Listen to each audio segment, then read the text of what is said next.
can hear you. Can you hear me? Great. Excellent. It is so nice to meet you. Yeah, we're very excited about talking with you guys and to meet you and have you on the show. Thank you for coming. Yeah, great. No problem. Yeah. Everybody knows it's happening, so they should be here in a few minutes. So Cool. Excellent. Yeah, we're all excited as well to meet you. We're all big fans. So, and Mark's been on the show a couple times, and which is just the fact that he wants to come on again, and it just blows our mind. So we're appreciative.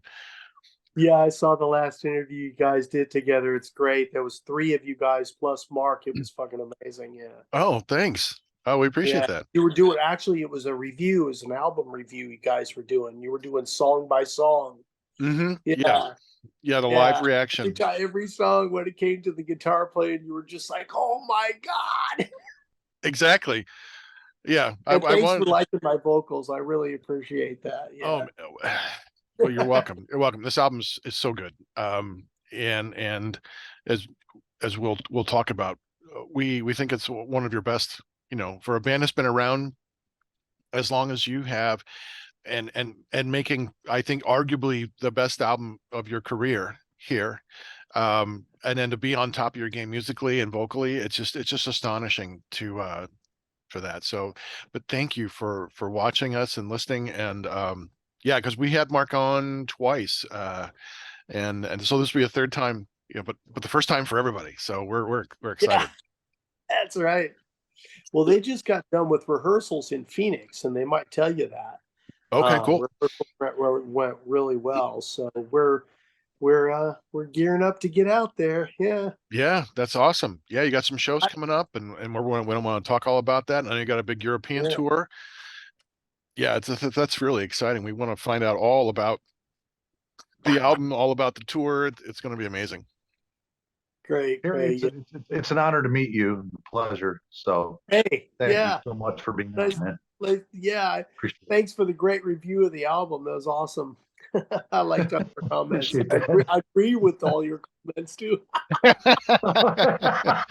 There you go. Well, at least somebody does. Thank That's you. right. That's right. Yeah, we got a new fan, Chop. All right. We had someone who actually watched our show. That's pretty awesome. Wow, that's like a first or second. Yeah. No, No, it's great. It's really a pleasure. Thank you. Thank you for joining us. Thanks a bunch. Yeah, you're welcome. Yeah, it's really exciting, and I know you guys you're coming to Wisconsin. You got a big metal fest. You're coming up there. Yeah, we want to talk Blades all of about Steel. that. Yeah, it's going to be cool. Blades of Steel, right? Yeah. Yeah. We tend not to put light on our faces because we know we know what each other look like. Yeah, I know what I look like in the mirror. That's why I don't look at it. Yeah, the farther Chop Top can sit back from the camera, the better for all of us. How's this, everybody? Better. Yeah, getting there. You're getting there. A little more. Be better. I think is that a little better? Yeah. Yeah, it's fine. Nice. Yeah. Fine, yeah. Let's see if I can bounce it off the wall here a little bit. Yeah, it's getting better. I think where I had it before was probably best. Yeah. If everyone shows up, will this be like the first interview you guys have all done as a band in a while, or do you? I mean, typically, I know Mark does a lot of these. Yeah, this will be the first conference that we've ever done as a band, other than Nice. the documentary that we filmed. Mm-hmm. And even the documentary was, you do your part, and then we'll all edit it together. We did it in the same day pretty much. It was only a couple of us that did, John did his a different day, but I'm pretty sure that Rickard did his a little different day. But yeah, it's we all did it pretty much the same day, different locations. It was pretty cool.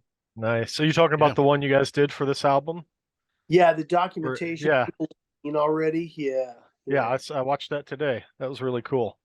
Now we have a ton of documented footage in photography and video, just little shorts of all through the studios and in and out of recording and mixing. We don't have anything mastering because Mauer Applebaum, does it himself in his own place. And I don't think he's, into filming himself while he's doing it, because he's just standing there and tweaking knobs. You know what I'm saying? It'd be for the viewer, it might be kind of boring just seeing, the Oz, turning all the dials. But we've got a lot of footage and the making of that I think we might be putting together for a second coming, like a behind the scenes type thing. And we do have the first day of our tour, which we'll probably talk about. It will be the premiere of our Pray video, which is basically pseudo live video, and that's really exciting. Yeah. Cool. Excellent. Hey, how's it going? Hey, what's up? We are very excited to have you guys on. Thank you for taking the time to meet with us. Yeah, Mark told me to log in about 2 minutes to 5. So, Hey, John. hey, man, how's it going, dude? It's going great. Hey, how's it There's going? Mark. How's it going, Mark? All right. Pretty good. Actually, this is John. John's No, got there's one John. nice shirt on, too. John on Hey, Cindy's phone. Hey, So nobody's together today, huh? Everybody's off on their own. no, I'm with Rickard in Phoenix, so we're gonna Oh, have okay. to. We got a half hour here before he has to take me to the airport. Oh, okay. Okay. Got to be quick then. Yeah. Oh, here comes Tell him Rickard. how hot it is in Phoenix, Mark. Oh man, I've been seeing the news. Holy Oh, cow. like 118 or something, or crazy. That's insane. 120. Wow. Wow. Jesus. Greece. I'm in Greece and it's only 101 here. So yeah, I'm feeling it. Wow. Oh my God. What about Denver, John? It's like what low 90s, I think, low 90s, mid 90s. It's supposed to get up to 100 tomorrow. So, but I Yeah, can't that- complain because Rickard's probably about 120 there, probably. Yep. Good grief. We're at I guess we're lucky here. We're only in the 80s. balmy, usually like those 82. days. So, Yeah. it's quite frigid here in Northern Ohio. So, well, since you are on a that's time certainly- schedule, we got Mark and Rickard, got it 30 minutes, Mark, you said? Yeah. Okay. Rickard, So are you on? I am. Oh, okay. Can you guys not see me? Oh, yeah, I Yep. can see you. We got Oh, you. hey, we got you, Rickard. We don't, we have John here and Rickard, and we got Is excellent. Ken joining us or no? Yeah, I don't know. He's supposed to be joining us. Yeah. He asked for the link about 5 minutes ago, so I sent it to him. Got a weird echo on yours, Mark. Yeah, I'm going into Find it another was room. too loud. If you're gonna Yeah, have we were that sitting echo, at in the least you gotta same hear. I room. want to hear "Hello Cleveland." When you put that echo. Hello, Cleveland. Oh man, I apologize for that one. Hello, Cleveland. Okay, is this any better? Yeah, that's better. Beautiful. Yeah. Great. Yeah, Great. Yeah. Okay. No, Yeah, we I was can- next to Rickard, so I moved to a different room. Okay. No, when if you guys have to leave, then we could still keep on going with Harry and John. Okay. If you guys want to keep on, we can continue that. Okay. And if we're still going, Rickard, you're welcome to come back in. Whatever. So we'll Thank be you. here as long as you guys want to tolerate us. We're here. We'll do that. So, but we'll wait till for Ken to show up, and then we'll get rocking and rolling. Oh, I think there he is. Speaker Ken. Got to talk about those sweet guitar solos. man. Yes. Holy Yes. crap. There he is. How you doing, Ken? Hey, Hey, Ken. I'm doing great, thanks. Thank you for coming on Heavy Metal Horror. Thanks for all Absolutely, you pleasure to guys. be here. Appreciate it. Thank you. This is exciting. We're doing great. This is a Yeah, first for all of us. Apparently this is the first, Yeah. like everyone's in the same room. Like and this is episode 100, Heavy Metal Horror episode 100. So it kind of all the Congratulations. stars line up. Yeah, thank you. Congratulations. Well, we know we're on Woohoo! time crunch. 100. We'll do our intro and we'll get right to it. How's that? Sounds Awesome. great. Okay. Is this light better like that? Yeah, it's Oh, good. it was better when we couldn't Good, see man. your face, Ken. It was See, much they're better. just Oh, like I us. know. Yes, The dark, exactly. yeah. Actually, Just turn sit the back. camera off. There Oh, we much go. better. Exactly. Good. Nice. Excellent. And there's a lot of love right there. You know, people known each other, Right. friends for a long time. That's exactly what we are. We get it. So here we go. Hey there, this is Nicholas from Wolf, and you're watching Heavy Metal Horror Show.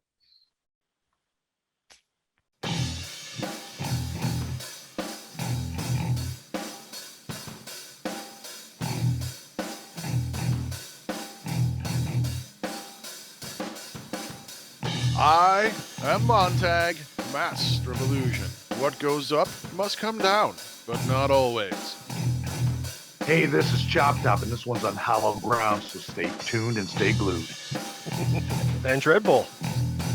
And you are watching and listening to episode 100 of Heavy Metal. Horror. Oh, kiddies, Harry gets it. we got a show tonight. That's right, for our 100th episode. Wow. We've got the entire band. Jag Panzer is with us, kids. The whole fucking band is here. That's right.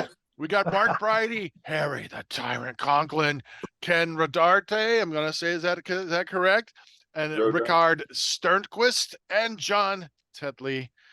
Guys, thank you so much for being on Heavy Metal Horror tonight. Thank you. Thank you for having us. Yeah. Thanks. Thanks for Mark's an old pro at this. He's been on. This is number 3 for him, and he still comes back. So, you know, that's Must be awesome. doing We something right. Yeah. really appreciate that. You know, becoming such a supporter of the show. We really appreciate it. And we just did a live reaction to the Hallowed. And as some of you have seen, maybe all of you have seen, and we absolutely love the album. It is so amazing. And grateful for the opportunity to listen to it and to react to it. So thanks for this. Is an amazing opportunity for all of us. And so let's talk about the Hallowed. We have this concept album. It's post-apocalyptic. There are this abundant, amazing guitar solos, soaring vocals. You know, every track is its own entity. It builds and maintains this overall this picture. So I guess, you know, please tell us a little bit about how this album came into being. This is open for anybody and everybody. Well, I mean, I'll chime in since nobody else seems to want to chime in. So I think this started a few years ago, really. I mean, this really all started a few years ago when we started talking about wanting to do a new record and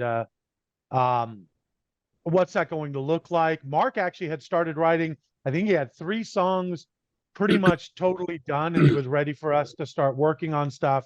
And then we started kind of talking about maybe moving down this road of delving into a concept again. And actually, Mark ended up throwing out those 3 songs, like literally just dumped them. We started from scratch at that point. And what was exciting was I think we came up with an interesting idea. We came up with an idea to tell a story from a perspective that maybe hasn't been really thought of before, like a different perspective of a story that may be considered something that would be even cliche, but wow, it's amazing if you just flip it a little bit. Cliche turns interesting really quickly, and we actually came up with an idea that we thought it was going to look a certain way.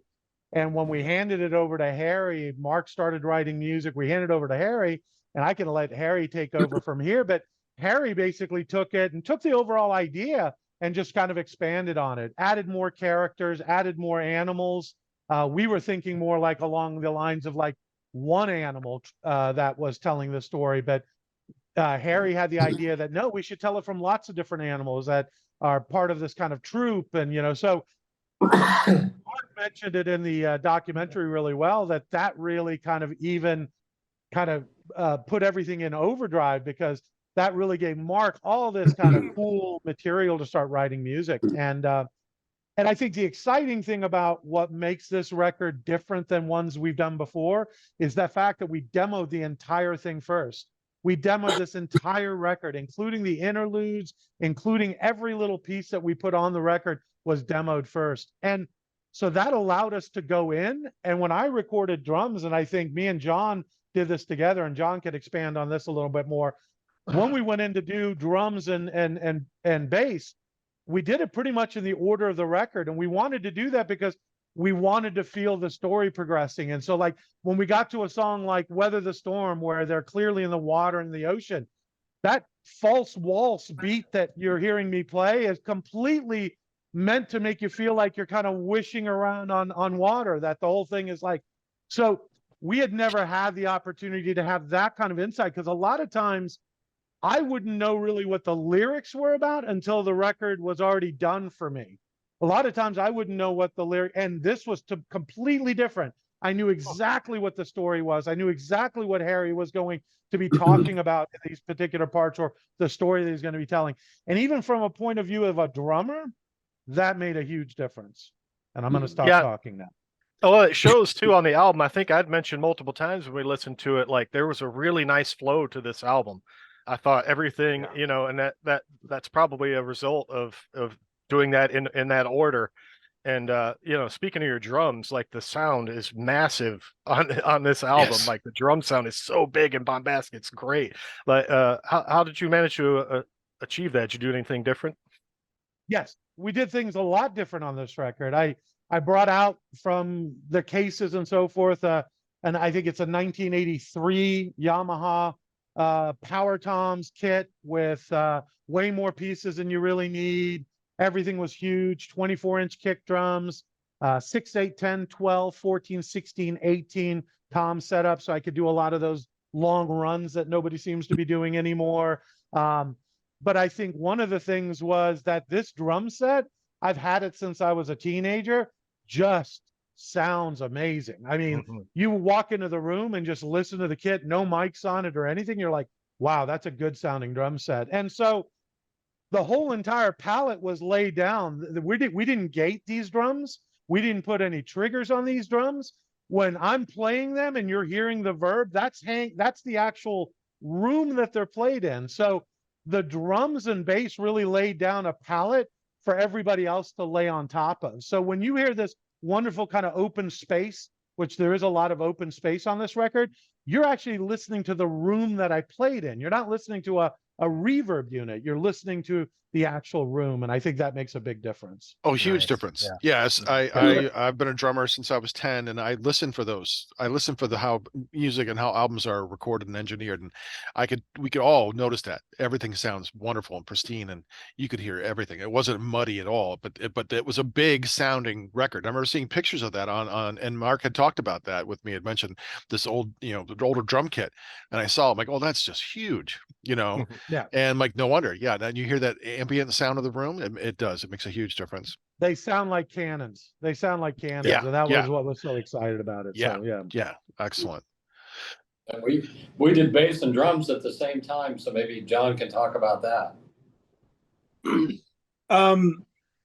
Yeah. So when I was down at Mark's studio recording bass, doing the demo stuff prior to before I went out to Rickard's to record it at Sonic Fish Studios.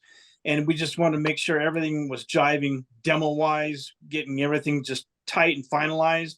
And then I went out to Rickard's and we recorded at Sonic Fish Studios. And actually this was the first time ever that I've actually recorded with a drummer on the spot live and just recording straight through. So usually, you know, even in our past records, you know, Rickard would lay drums down first, and then either I would go in after him or I would go in after, say, Mark laid down rhythm tracks, and I would lay down bass parts and record to what I was writing around Rickard's drum parts and Mark's guitar parts. But to actually just go in and record live with Rickard, because that way, you know, Rickard could go, John, maybe you should try to do something here. If we had to do that, to change something really quick, or vice versa or whatever, you know, we did that if we needed to. And I mean, it was seriously a magical experience for me, because I want to do that the next record we do. So, yeah, that was definitely a way to go. So. I think one thing that I can say about everything that's happened on this record is everything just seemed to just work. Everything just, we didn't run into challenges and obstacles that we've had almost on every record. There's always been something that's come up that's caused there to be an issue, or, and it's never anything small. This time around, everything just fell into place, and us being able to record drums and drums and bass together, it was such a relaxed environment. It really was. It was so nice. Yeah. That's cool. Like when you were Well, recording, oh, go ahead. Sorry.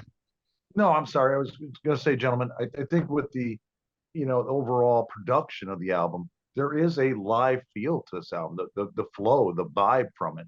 It just, everything seems, I think it's what Rickard was kind of almost alluding to, is that there wasn't a problem, a major issue or anything, because you can hear that. You can hear there's a live feel, there's a vibe and an energy to this album that maybe you guys struggled with in your past releases or not. But yeah, I agree with that comment. Well, I think it's Yeah, Harry. Yeah, Mark.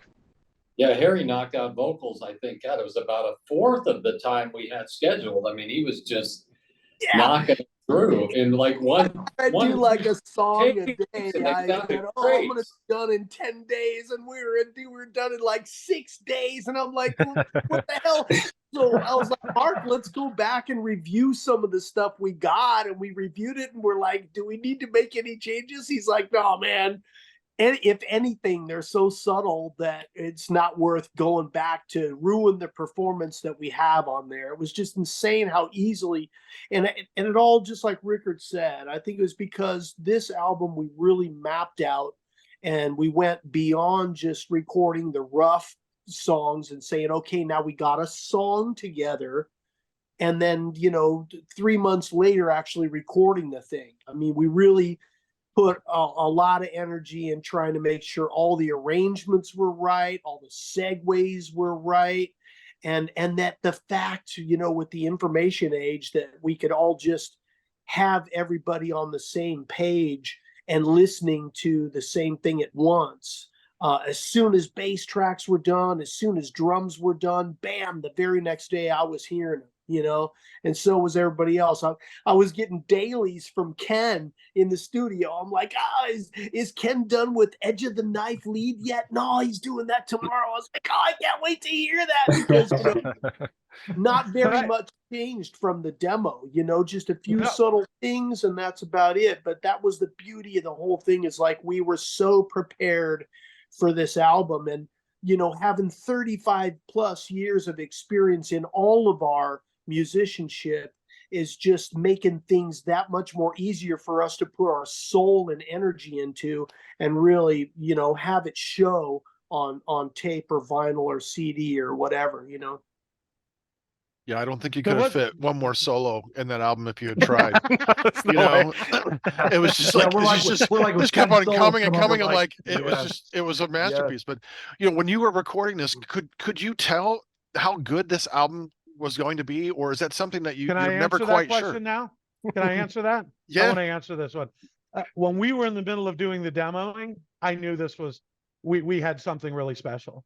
And because the demos don't sound that different than the actual record. The demos are pretty amazing. And there's been some rumor that we may actually release the demos as some kind of special box set. Who knows? It might actually happen, but there was some talk that we would do that. I knew when we were getting the demos done, and when we wrapped up the demo phase, I'm like, we've got something special here. He did. He was special. He was saying that. Yep. Yeah, it's phenomenal.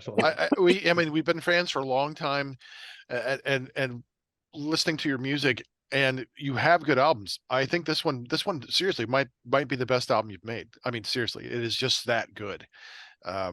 And so, what do you all think about the reviews that have been coming in, other than these stellar reviews you got from Heavy Metal Horror, but other reviews and people have been listening to it in the world? So exactly anyway. Right. I mean, you are at the premier show of all shows, but what how does that feel to be getting these reviews on the album? Yeah, Ken, chime in. Yeah, I think it feels amazing. To knock this idea home and how well it gelled together. It was just great to come every day after work, February, March, April, getting the files in, doing the first song, second song, then the next songs were coming in. I was working on them. There was just a cohesive gel to where it was in real time, and it just it made for a really cool experience that I look forward to. I ate it up, and it did seem to all just come together. And Do you still have all your fingers? Because I would have thought at least a couple had fallen off.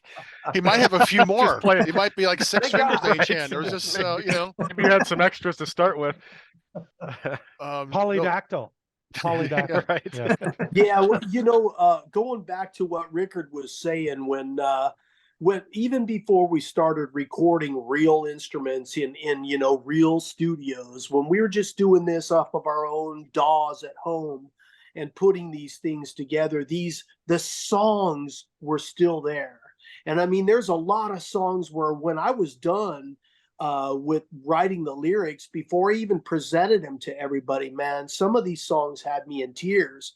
And it's almost like something. It wasn't me. It was just like this force that came in and just told me, this is what it's got to be. This is what you need to write about.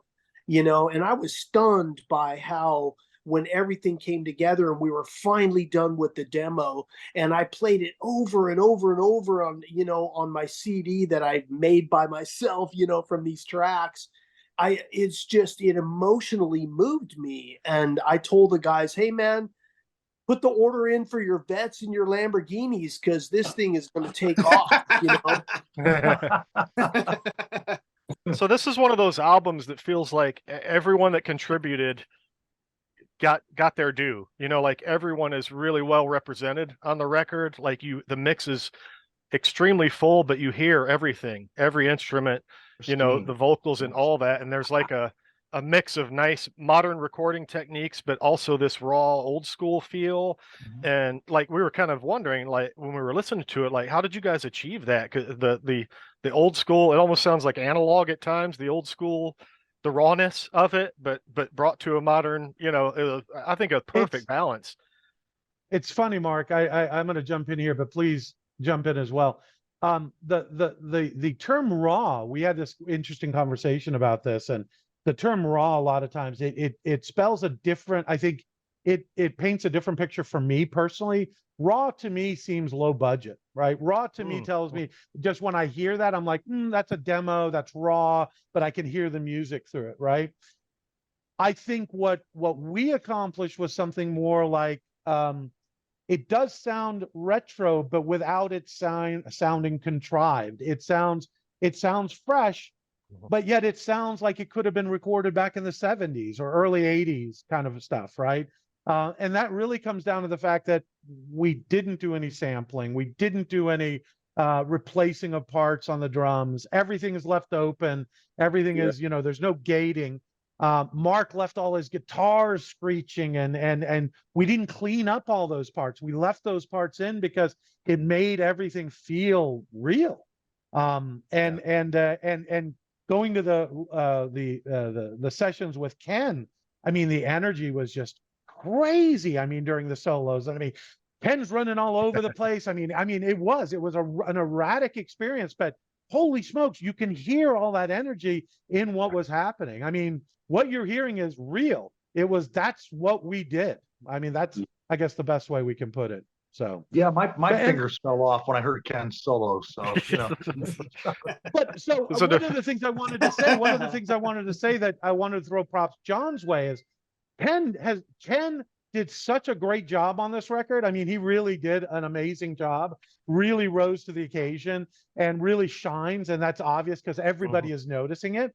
But what the crazy part is Ken did such a good job that there's people that are failing to mention that John Tetley may have put the performance of his life down on this record, because if you start focusing on what the bass tracks are doing, holy smokes. He's doing some amazing stuff. And it's not just that he's doing like fast stuff or anything. It's just so musical, and it just sings. And so laying down drums at the same time, I mean, that inspired me. Is that kind of playing, being able to be a part of that inspired me. And I mean, so Ken did such a good job that I think people are not looking at the things that are maybe behind the scenes that really makes this thing special. Not that Ken doesn't make it special. Well, but, you all shine on this album. This is an amazing Yeah, representation. everyone, you can hear everything so maybe- clearly. Yeah. And beautifully. Yeah.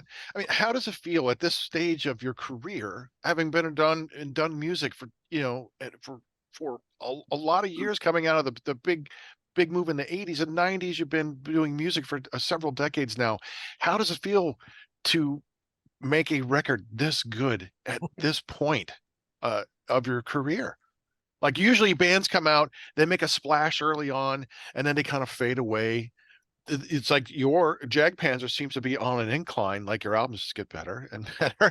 How does that happen? Is this like something organic within the band? I mean, how does that feel to be making such good music right now? Yeah, do you guys expect this at this point? Is this a surprise? Well, we do set the bar pretty high for ourselves. We do. yeah, for me it feels good. I mean, I like listening to the record, and I think the songs are great. I'm very proud of it. But for me, it felt good because everybody delivered such a wonderful performance, and everybody was at the top of their game, and everybody was completely invested in the record. I mean, everybody put their heart and soul into it. Drums, bass, vocals, lead guitar. I mean, everybody just put everything they had. Nobody held back. Nobody left anything on the table. It was just an absolutely wonderful performance from everybody. If you want to hear heart and soul in a record, it's on the Hallowed. Yeah, nothing on this record comes through as like we're gonna kind of be safe and kind of do our thing and do what we normally do. Like it really, it's Jag Panzer, but it feels not like nothing is just phoned in. You know, it feels fresh. Yeah. It feels like Yeah, and Jag everything. Panzer in 2023. That's Yeah, the thing. yeah. And there's no And filler what- track. There's nothing on this album that says, oh, this was we needed an extra 3 minutes on this album, so we had to throw this in there. Everything on this album is superlative. You know, every And track is good. It was interesting as we were writing the song, as each song was completed, it became the best song. Yep. We heard Yeah. the first song and we're like, oh my God, the first song sounds great. You know, is this going to be the best song on the record? And then we finished the second song. Okay, I think this one is the best song on the record. And then the third song became, and I thought for a while, maybe it's just me, but I would just have conversations with every band member and they would say, look, I think this latest song we finished is the best. That's how we were, Mark, on our review. Actually, Well, I was one just going to song, say then that. the Well, next song, we're like, oh my Yeah. God, can this get any better? Yes, That's it my new does. favorite. Every song we're So- like, I think that's the best one. How can it get any better? Oh, I don't think it can. And the next song, like, well, it did. I'm like, oh my God, it's just getting better. I have to be honest, that brought tears to my eyes when you guys were talking about that, because as I was watching the review, I'm like, these guys get it, because Mark and I were Yeah. talking about the fact that people are going to S their pants because they're going to listen to the first song, Yeah. they're going to listen to the second song, they're going to listen to the third song. Not a single single's come out yet. Not a single song that we've already pre-released. They're like, holy smokes, these first three songs are amazing. And then that fourth song hit, and then Onward We Toilet. People are going to, and you guys did exactly what I said. Oh my God, the thing could end right now, and we would have an amazing record. Uh-huh. And I was like, we couldn't have planned it better, whether we planned it that way or not, but we couldn't have planned it better for the releases that came out ahead and the fact that none of them was the first, second, or third song on the record. That was the best thing we could have done. So Well, thank you for that. That was awesome. our pleasure. Yeah. I mean, absolutely our pleasure. We were completely and utterly blown away by it. Oh, You yeah. know, it is Blown on away. steady rotation. Awesome. So yeah, yeah, and sorry, I'm going to chime in just for a second to answer your question about, you know, the slow uphill climb, you know, invest in Jag Panzer. No, but well, you know, it's because every album we do, all of us, we treat it as the only album we've ever done.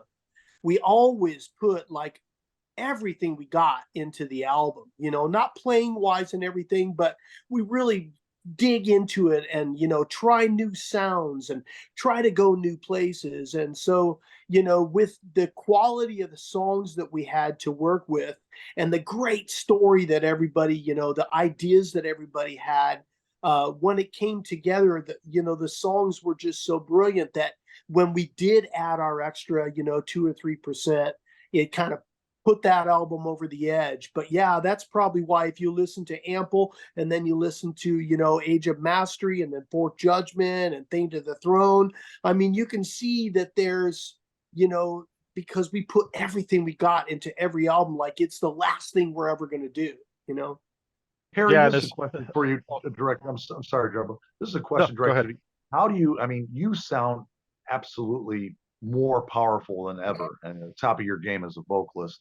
How do you keep that in shape after all these years? I mean, Yeah. through everything. I mean, Well, because hey, I if know you you're a did the three Formula Tremors One, albums yeah, with if you're a Cinder Formula Rose One car Compact. driver, you got to Oh, go ahead. drive I'm sorry. that thing every day, and you have to drive it on the track to make those times every day. You know, and you have to build your body to be able to take those G forces around the turns and everything. And that's what I've done. You know, when it comes to rehearsals before concerts or anything, I start 3 weeks ahead of time, and I'm begging these guys, please give me a set. You know, at least show me the 15 or 20 songs we're gonna play, so I can start getting my body used to, because my whole body's my instrument, you know, kind of like a drummer, man. I mean, you're sprint running the whole time, you know, so you got to pace yourself. And that's what I do, man. I just never stopped using it, not for any large lengths of time. There was a time where I stopped singing for about 5 years, a ways back, and I wasn't recording with anybody, and it took a toll on me, and it took me a while to get back to where, you know, I still am not all the way back to the Ample Destruction days, and some of the stuff that I've done, you know, on Casting the Stones, you know, some of those high notes. But the quality of my voice has been able to maintain because I just never stop using it, you know. Well, I can't never stop using it. I Hey, will add on. Rickard Yeah, I and will I need add to on. bow out. Yo, yeah. Gotta Yeah, bow out. Thank you, Rickard and guys. Mark, thank you for. I'm going to say being- one thing. I'm going to say Sure. one thing before we go, Mark. And we'll see you here in a second, Mark. But I will say this thing. I got to spend a few days with Harry while he was recording parts, and this was the first time I've actually been in the same room with Harry when he's laying parts down. And I was amazed by how controlled and quiet Harry sings. What sounds like going through the microphone sounds like he's screaming at the top of his lungs, but the actual volume isn't that much louder than his speaking voice, which that's another testament to Harry's just got such control in his voice. He doesn't have to push hard to make it sound like it's going off the rails. And that was super impressive. I really enjoyed that a lot. Oh, Rickard, we Hey, know you got to guys, go. thank you so much. Could we have you Thank come you. back on sometime? I'll reach out to you. We'd love to have you back I'd on. love to, man. I'd love to. That would be I'd love awesome. to. Thank you so Thanks, much for brother. your time. Take Have a care. safe trip. Thank you, guys. Thanks, Have Mark, for fun. us. Bye, everyone. Thanks. Bye, John. See you, Rick. See Bye, you, Mark. Harry. Bye. Oh, wonderful. Yeah, this album, you know, we never know when we do these live reactions. We never know what we're going to hear. And Mark had been in contact with me, and I know that was hearing some of the songs out of context. I knew that there was the story. He kind of gave me a little bit of an insight into the story, and but to hear it as a whole, it was just so moving for all of us. And just so we're glad that you guys are getting the accolades that this album deserves, and you all know how good this record is as well. So that's, I mean, kudos to all of you, really. Yeah. And from what I've seen online, It's a it high seems bar to set for the next one, that's for sure. no doubt about it. Yeah. Yeah, it seems to But, be you know, universally pretty going back to John's bass playing, man, you know, I agree with Rickard and Mark, you know, full wholeheartedly. When, you know, I hear John's bass playing all the time. I've been hearing it, you know, all my life, and he is getting better. And sometimes, you know, you can hear these cool little twerks like that reminds you of Bob Daisley, or, you know, these great bass players, Billy Sheehan and stuff. You know, and sometimes he just seats in the groove and plays right along with the guitars and stuff, just to give it that extra low end. But he always does the right thing, you know. He always finds a way to just find that perfect part that just needs to be there, and he works super hard goes over and over and over meticulously on these songs, just to rework and rework and rework until it's finally there. And that's, you know, that's something I really appreciate about John, that he takes no compunction to just keep going and keep pressing it and find that perfect thing just for the song. Let's John, talk about that. yeah, let's talk So about it, John. Yeah. Oh, go your ahead, Dreadbull. approach. Yeah, I'm sorry. Yeah, yeah. You're. I think we're going to ask the same thing. Yeah, Yeah, your exactly. approach to this album, what you did, if you did anything different, maybe some of your bass influences as well. Well, God, it's kind of that's funny you asked, because I thought about that if you were going to ask me that question a few days ago, actually. And man, the strange thing is I don't want to come across as like, like the normal thing, what, bass players say, like, yeah, I'm influenced by Geddy Lee and Steve Harris and Geezer Butler and all that. I mean, those bass players are phenomenal. Don't get me wrong. I mean, they're phenomenal and I do listen to them, but I mean, when it comes right down to it, I've been playing with, Rickard most of my life, and Mark and Harry. When I'm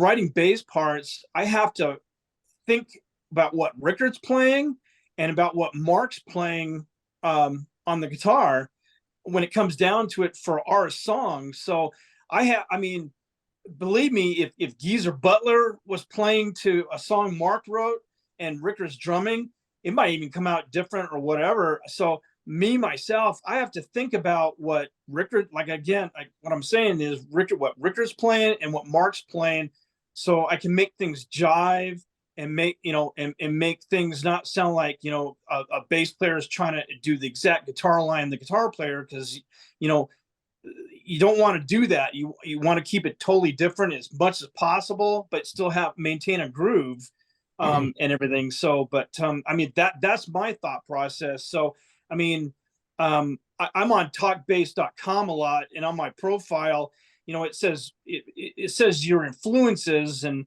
I honestly, I had to write, Rickard and Mark, the guitar player, as influences, because I write around what those guys write, is how I write my bass parts. So, I don't use influences from, like, I love Geddy Lee's bass playing, Chris Squire from Yes, and Steve Harris from Iron Maiden.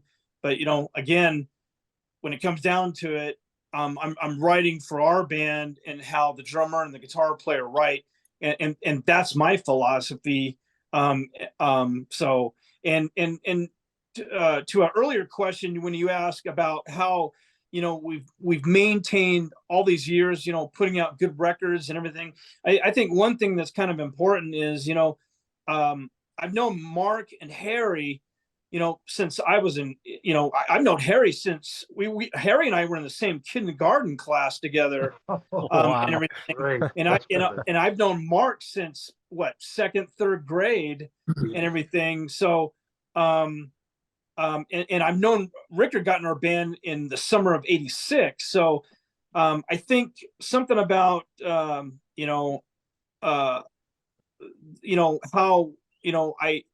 we treat each other.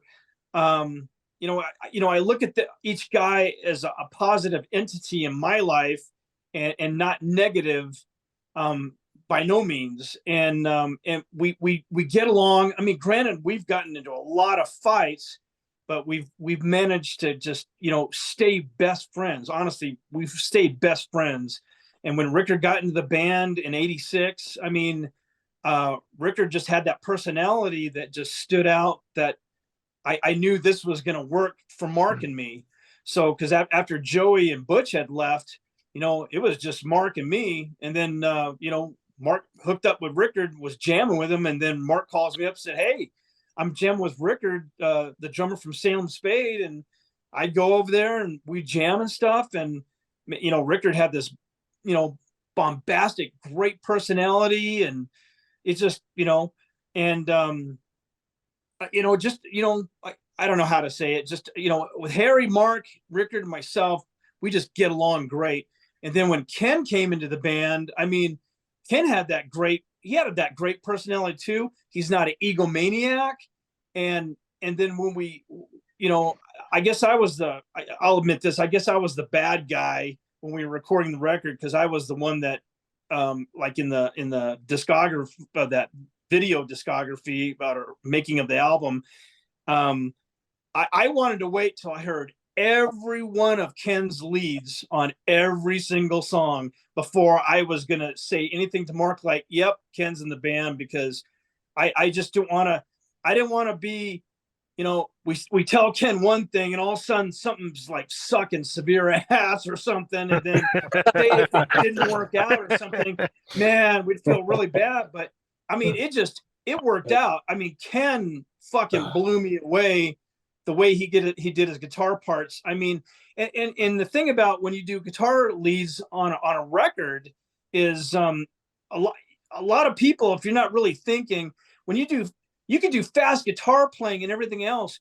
but if it doesn't make sense into a context of a song, meaningful, you can even do slow guitar solos. I mean, shit, check out, you know, like Dave Gilmour and everything, how he just these flowing guitar solos, but they make sense. They fit the mood of the song. Well, Ken does that on every one of these songs. I mean, it fits the mood. His melodies are fucking beautiful. So, I mean, yeah, it worked out with Ken and everything. And just the synergy with all of us together, just, it works out, you know. And Harry, when he sings on all of our records, I mean, dude, it's just meant to be. I mean, again, we've known each other for so long, and the way he sings to Mark's writing is just, I mean, it fits. I mean, it just fits. We have that years and years of chemistry and friendship, just like the three of us. Dread and I have been friends for 45 years, and Chop, and I 35 years. So we have a long history of our friendship. So there's a natural chemistry that comes together. We bust each other's balls. We have a lot of fun, and I can see that with you guys too. A lot of love, a lot of friendship, a lot of shared stories, and that comes through. I think that camaraderie comes through with just the naturalness of how you rate and your creative process. So that's got to be a bonus. You're not just... dude, you know what? The early years of this band, because Mark called me up I remember the day, it was October 19th, 1980, and he called me up, and a few months earlier, I just bought a bass because I've been playing trombone for years in school, and I was getting ready to graduate, and I wanted to play something different, and I had been to a Rush concert, and honestly, Geddy Lee started me that kick, wanting to play bass sort of thing. So, but yeah, when Mark called me up because their bass player had quit and wanted me to, he said, "You want to join the band?" I mean, he didn't say, "Do you want to audition for the band?" He said, "You want to join the band?" I said, "Dude, I don't know how to play. I just bought a bass and an amp, and we went out to the rehearsal place that same day. He called me up and he started teaching me stuff on the bass, and Harry was there and our old drummer Rick Hilliard was there. And we would start doing covers. But the weird thing is when Mark first introduced the first original song to this band, it was called Tower of Darkness, and we were learning how to play it. And when we recorded it, it was weird. I can't speak for Harry or Rick Hilliard at the time, or for Mark, but for me, it was like original music is what we have to do, and fuck the cover shit. We need to do original music, and it brought an emotion into me, like, this is what I meant to do. This is what Harry's meant to do, what Mark's meant to do. And so I've solely believed in Mark, for years. Through the good and the bad. I mean, we've had a lot of bad times in this band, and honestly, a lot of bands, they're gonna, that don't survive because they can't deal with the bad, and they end up just saying, "Well, this situation is not working. I'm gonna go do something else." But I've always believed in Mark, solely always believed in Mark, and so it just kept our unit tight and everything, and that's just. That's way I get so happy when we do another record. I love all of our records and everything, but I get so happy when we get to do another record. I'm already stoked, when we gonna go do another record here, But what's exciting is you guys getting also signed to Atomic Fire Records, which is kind of up and coming label. I mean, you got Primal Fear, Michael Schenker on it, which is that's exciting. Well, the thing is, Atomic Fire and Marcus, I mean, we've I mean, I don't know how perfect this is, you know, but he actually believes in us. He's been a fan of the band, and he solely believes in our band, heart and soul, and everything. And past record labels, I mean, just, you know, they just figured, well, you know, we're just going to only put out a certain amount of numbers of units, and that's it, make our money back or whatever, but not really Yeah, support don't have the the band. backing. Right. Yeah. That's outstanding. You guys got that backing and you feel confident with this label. And like I said, you got a lot of great label mates on there as well. So that's to be exciting for sure. Yeah. Right. Yeah. Absolutely. Well, Ken, let's talk a little bit to you about your solos on this record. There must be, like as Steve Martin would say, there must be 57 solos on this record. You know, it's just phenomenal, and every solo has a, you know, different feel, a different emotion, and they're all very emotive. We're all fans of very emotional solos that make us feel something. It's not just blistering speed. So can you tell a little bit, talk about the process of how you came up with these solos? What was going into your creative process when listening to the music and songs, and how you write solos? Certainly. Well, when a lot of them just fell into place, if you would. I would hear the song, and much like how everyone was alluding to how John plays, it's just those bass tracks that are on that album. It's like everything's meant to be where it is to support what I was doing. It's like, so I just was like, with that same frame of mind, what does this sound like it needs? What does it need for this song? I also had like the background of playing not only Joey Tafoya's stuff, or you know, trying, and Chris's stuff, and they both have very different styles. And this was all at a time when I was learning all my modes and different patterns and stuff. So it came to a cohesive place to do all this stuff. But the solo work for the Stronger song, that was originally going to be for Onward We Toil, because when they started doing the concept and we're talking about that these might be animals involved and stuff, I was using a whammy bar on the intro of Onward We Toil, what became Onward We Toiled, to mimic like wolf howls. But little did I know that they would end up in Stronger being eagles. So kind of cool. So there was definitely a plethora and an idea of this whole, you know, kind of fantasy world that we could like just do whatever in, that lent to the creativity that I had. Also, when Mark and I were initially, he was exchanging ideas with me, I knew that it was very important to him and to any song is to serve the song more than anything else. And so, like, for example, the Bound as One, that one just basically was a fast one. When he had sent me Mark had sent me the demo, I just ripped off like 5 solos real quick and sent it back to him. And he's like, yes, that's the idea. The Pray took a while. I was listening to the beat, and it doesn't have a lot of room for guitar stretchiness. You know, it's a very punky kind of thriving stuff. And so I just didn't know what could be there. I had a chorus thing that went in there that just didn't fit right. And I was humming that around the house. I'm like, oh my God, where's my phone? So that one just, kind of popped in out of nowhere.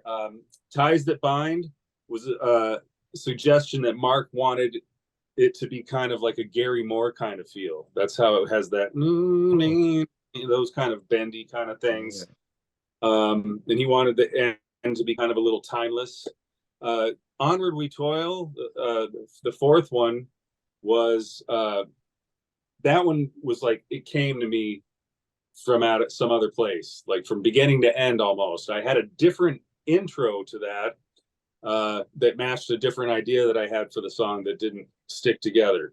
So Harry, one night, those guys heard it and they said, well, we don't like that solo, but they were referring just to the intro part. And I was like, no, wait, the rest is, They just said, "Hey, dude, go to sleep. You're gonna be all right." So I redid just a little intro part the next day and sent it back in. But that one that's the one that, especially with the bass support under these solos are what is a great thing as well, especially on Onward We Toil, because when I think that solo just kind of just takes you to its own little journey within the journey. And everything is just on point, and it just, anyway. And so Stronger, I just was doing the Eagle thing. Mark suggested, hey, why don't we just cut that up and, don't do the dives every time. Why don't you do a descending run? That worked out great, Yeah, to simulate the animals that was coming down. I remember, Mark telling me, anticipating, and you could really hear it in the song, the swooping of the animals coming, flying up, down. Yeah, it was amazing. Yeah, that's actually 2 tracks, and they're doing 80% of the time they're doing the same thing, but sometimes I do a couple different harmonies and stuff. But yeah, that's that one. But that one came out excellent. And then our next one would be Edge. There's that the sine wave in the beginning, the shepherd's wave, that it keeps going up and up and up, and it's like an illusion of where it never stops, it never resolves. And so with that in mind, when we did the solo, I just thought, well, if I'm going to do that, I was doing those sextuplets. Yes. And so I was like, well, let's keep it frantic, and let's move it up, and let's move it up, and let's move it up, and move it up. And so that's how that one came. Dark Descent that was an awesome one. I think that was one of the first songs that Mark had sent over. That one just fell into place really well with everybody. Like, they all did, but that was like one of the ones where, like, oh yeah, this is badass. So that one's that's a fast one. And then Weather the Storm was a very simple solo, but very emotional. It's got big bends in it, so it lends to the whole stormy, wavy yearning of the song. I think, it's like you're on the side of this boat in the middle of this weather storm, and you just don't even know if you're going to make it, looking for a lighthouse. It's like, Hey, I want to chime in just for a second, since you're on that song. When we demoed the song in the story, everybody's thinking, the animals and the humans, they're thinking, how are we going to get across this impasse, because it's all foggy and they can't see what's on the other side. But the eagles know what's on the other side, and they're saying it's worth the journey. So these dolphins, they come up to the shore and they say, hey, they talk to the animals in communication, and they say, we'll take everybody across, just latch onto our skin and ride the dolphins. So in the demo, I found a dolphin sound from Flipper, and I started the song up with that, and no one knew it. I didn't tell anybody. So when I threw my vocal stems in there, here was Flipper going,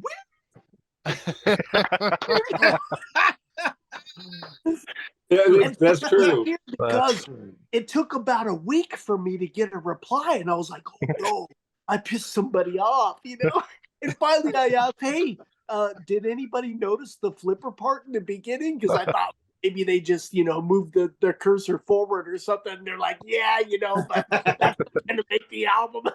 I thought we could have kept Flipper in there. Yeah. Cool. Nice. It's fantastic. Well, Yeah. One thing I wanted to mention was Rickard. He aside from playing drums, Rickard actually plays bass a little bit too. He's got a couple of basses, and he also plays electric guitar and acoustic guitar.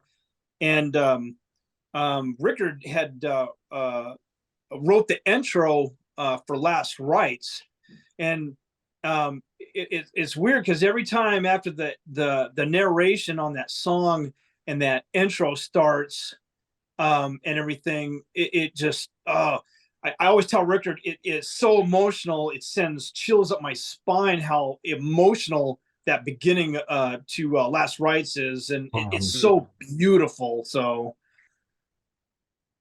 This album has a lot of emotion in it, Yeah. and it comes through. It really does, and it doesn't sound contrived. It doesn't sound artificial or forced. It's genuine. It is Yeah. just there, and which you don't always expect that out of a post-apocalyptic science fiction-y kind of theme. I was expecting to hear this grand story, but I wasn't expecting the emotional journey that the album takes you on. So you guys have hit like lightning in a bottle again. Something superlative. Here. Yeah, And we just kind of smiled our way through this whole when we listened to this the first Yeah. time. We were all We just couldn't kind of stop sitting there grinning. smiling. Yeah.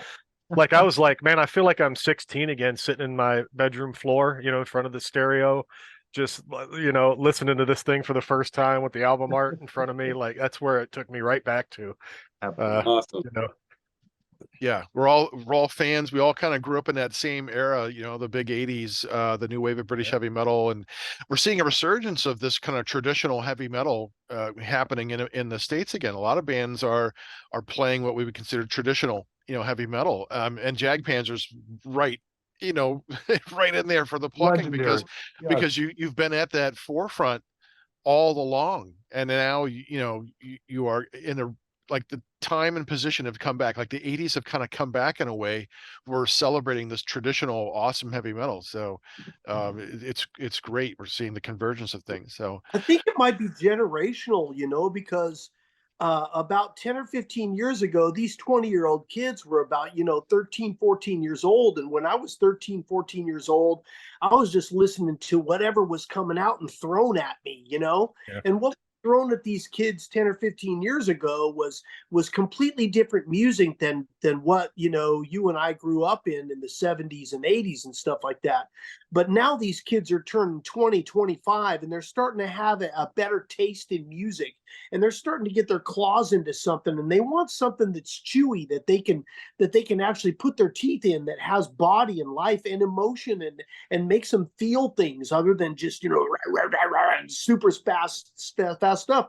And my son is one of those people. I mean, I saw him when he first got into stuff. He was listening to electronica and speed death metal and everything, but now he's really digging into, like, the real soulful stuff, and he's actually going back in time and enjoying bands like Boston and Styx and things like that. Really And cool. so I think it might be a thing in the generation that the taste is coming around for these young kids, and they're just finally starting to appreciate what really good music is. they're what discovering it. melody, Yeah. and they're loving to sing along to stuff, and they love to have something that they can listen to all day long, and that they go back to, I can't stop singing this, even though I heard it yesterday, type thing. Mhm. But you got a whole Well, generation it's like of bands that don't have guitar solos, the new metal and things like. There's a whole movement for years and years. It was like a decade where bands didn't do guitar solos, and now it's like, for us who've grown up with that great music, it's like, it feels good to hear bands that can Even play, bands that started out doing guitar solos stopped doing guitar solos because for that a was the piece of cool time. thing. Yeah, Yeah. one of the Well, one I of like favorite there's a bands, retro. I'm sorry, Harry. when they first came out, they had awesome guitar solos. And then the next album came out, very limited guitar solos in there. And I'm like, what are they doing? Are they following a trend? And now they're just letting their guitarists do whatever they want. Finally went back, and I'm just like, dang, yeah, maybe they spotted something. They saw, that the kids are digging this, so let's do that, and now the kids are digging it again. But I'm glad they finally went out, because my whole life was tasty guitar solos, Peter Frampton and Ace Frehley, and all I these mean, guys. I remember Harry in when Harry and I were in junior high school in 7th grade. I mean, Harry turned me on to Uriah Heep's the live Uriah Heep album, that double black album. I mean, Harry was listening to Styx, Uriah Heep, Peter Frampton, and and another friend of ours had turned us on to Kiss Destroyer, I remember.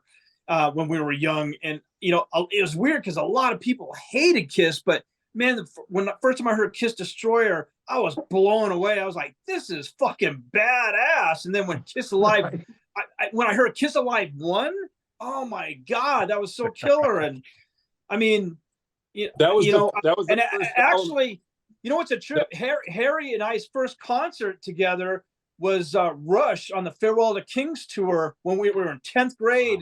And you're right, Heap opened up for him up in Denver, Colorado. And Harry and I went to that show. So, but Rush had white shag carpet on their stage. I mean, Nice. the carpet was like that high, and that's back when they were wearing kimonos on stage. Yeah. Oh yeah. Oh yeah, Right. Yeah, they had figured out the quite Japanese the- dresses. Yeah, that was Yeah. nice. Ken, you were saying Yeah. something about Kiss?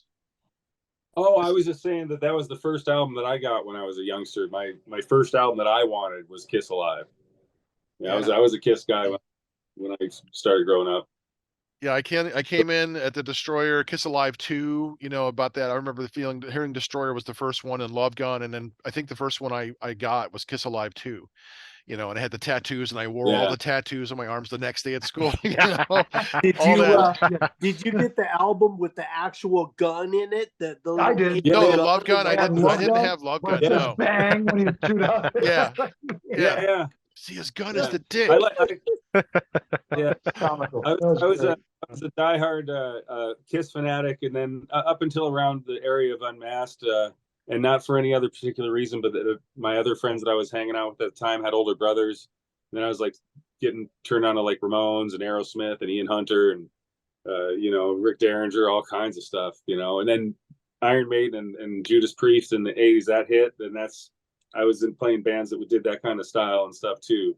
Yeah. And so going back to the guitar solo, this band just being able to play with these guys on tour initially in the 2018, there's tons of guitar solos throughout all their previous albums. So it's super awesome that's the way it is today, and then it's also super awesome that they get to be my solos on this one. That's great. Yeah. Yeah, and some of those were a little Priest reminiscent, you know, at times. Mhm. Like, wow, this is really Yeah, ripping yeah. like a Felt that. like Oh, a yeah. classic Felt that Priest influence, solo. for sure. Yeah. Yeah. Oh yeah. If we could change gears a little bit, I'd like to talk a little bit, because you guys you're gearing up for a European tour. But you know, as a band, do you prefer playing like the smaller, intimate venues or larger arenas? Because from a fan's point of view, being really close to a band is fantastic. But we like to know stuff from a band's point of view. We love to find out stuff because we are only fans. We don't know the other side of the story. So from your guys' point of view, what do you prefer playing? I mean, I'll give you my opinion. I mean, because we've played Wacken Festival before in the past, and I mean, there's a benefit to both actually. I mean, playing for in a small venue with crowds really close. I mean, there's that connection and everything. But then, like I said, when we played Wacken or Bang Your Head Festival with all those, I mean, like when we played Wacken the first time, it was like 40,000 plus people at the time. I mean, you got like a sea of people, and that experience of, you know, they know the lyrics to your music and they're singing along, and it's like a wave, you know, coming up, hitting you on the stage and everything. I mean, to me, there's benefits for both. So I personally like both myself. So Yeah, same thing to me, John. It's two different. It's like two different, completely different animals. You know, it's like having a rail dragster and a funny car. They're both fast and badass, but they're two different types of things. You know. Yeah. Yeah, the festivals are always exciting because, you know, it's just a bigger production, a lot more people, and sometimes various stages with a whole bunch of different artists, and well-known festivals for, you know, 2-3 days. And you know, like these guys are saying, that's different than the small. So I don't think there's one necessarily different or better than the other one. They both have their attributes. Mm-hmm. Do you get to enjoy the festivals? Oh, go ahead, Harry. Oh, I was John. gonna say really quick. I remember the first time when we played Greece years ago. I remember it was so humorous when we got off the airplane at the airport in Greece. There was already fans at the airport to greet us, and the first thing out of our mouths like, shit, we feel like the Beatles or something. It was just really That's incredible. overwhelming. And then when we were playing these Greek shows, I mean, the Greek people are passionate about when bands come through. And I remember one show, I don't know if it was in Athens or Thessaloniki, but, you know, we did our complete set and we got off the stage, came back, did an encore. And I think we were only doing one encore. And then they wouldn't let us get off the stage. I mean, they seriously would not let us get off the stage and made us play even longer. And I think we even had to repeat a couple of songs and everything. So, but I mean, Wow. yeah, it's just that, you know, that experience when you're so close in a small venue. It's cool though. It's definitely cool. Nice. So when you were at festivals, do you get to enjoy them as a fan as well? You know, because they last for a couple of days, or is it like business as usual? You fly into the show or drive in and do you have to leave, or can you spend time to actually get to hang out and get to, you know, hang out with the other people, you know, other groups and stuff, artists? I mean, in the past, when you know, we're picked up at the hotel and we're driven out to the festival site, you know, depending on what our time frame is from the time that we're supposed to play. I mean, if there's like some bands that we know they're going to be coming up to play, I mean, we will go watch other bands that we're into and everything, and watch them play.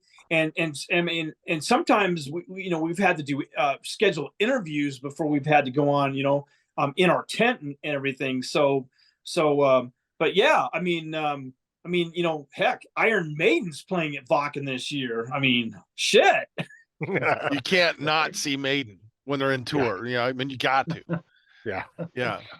No, we know Mark's favorite food is pizza. He's talked all about that. He finds pizza in every city you go at. So we like to find out these kinds of crazy things about the bands we interview. So what are your favorite foods, like road foods? When you're on the road, what is the favorite thing that you like to eat? I like Dunkin' iced coffee. Let's see what else. When I'm in Europe, I get those. They have a different kind of Funyuns. They begin with a Z. They're called Zella something, but they're really cool. But pizza's always a safe bet. For me, it's beef jerky. Beef jerky for me, because you know, you can have beef jerky for 5 days and it's not going to go bad. And when you need it, it's there for you. You know, Harry's go-to is Subway. Yeah, Subway. Oh my God. Eat fresh. Yeah. Yeah. I remember this. I remember in one setting, probably about 5 minutes. I'll just be like, oh. I remember years ago, we played a show in Bulgaria, and we went to this restaurant, and Mark and we had ordered a pizza, and Harry, I remember Harry was eating, I don't know if it was the evening special or something, but it was like gizzards and like animal parts in this thing, and Harry was eating it. And I was like so sick to my stomach, but they bring Mark and I this pizza, and I think we asked for a margarita pizza or something is what we usually play it safe with, but they brought us this pizza and it had like barbecue sauce on it in place of this instead of pizza sauce, and it had like this weird meat. It had corn kernels on there, and seriously, Mark and I took one bite. We couldn't eat it. It was like we just stuck to chips and a Coca-Cola.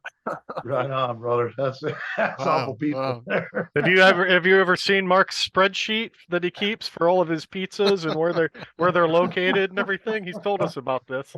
Well, he's had fans, you know, when we're playing cities and stuff, he'll have people recommend pizza places and everything so he can try them out and everything. And I remember when we were on tour with In Flames and Iced Earth, and we were playing in San Francisco. Mark and I, we got off the stage, got changed in our tour bus, and then we got off and we went to this pizza place that was only a few blocks away, and it was phenomenal, man. It was like the best pepperoni pizza I ever had. It was so kick ass. So Yeah, he's serious about his pizza, it seems Yeah. like. Yeah, that's great.